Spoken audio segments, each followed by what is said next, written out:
السلام علیکم جی پیارے بچوں، کیا حال ہے آپ کا؟ آج ہم اردو پریپ کا ایک نیا سبق پڑھیں گے۔ اس سبق کا نام ہے زیر کا تعارف۔ جس طرح ہم نے زبر کو پڑھا تھا نا کہ اردو حروف تہجی میں کچھ حرکات ہوتی ہیں، جیسے زبر ایک حرکت تھی، اسی طرح ایک زیر بھی حرکت ہوتی ہے۔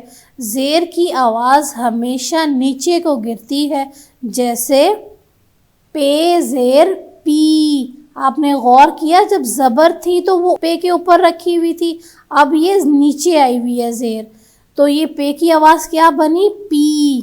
ٹے زیر ٹی، چے زیر چی، چھے زیر چھی، آئن زیر ای، فے زیر فی، کاف زیر کی، گاف زیر گی، شین زیر شی، پھے زیر پھی، نون زیر نی، چھوٹی یہ زیر یی۔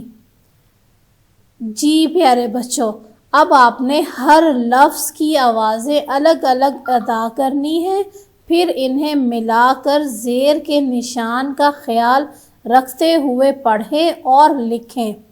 میم زیر مل، بے زیر نون بن۔ اب آپ نے ان خالی خانوں میں لکھنا ہے۔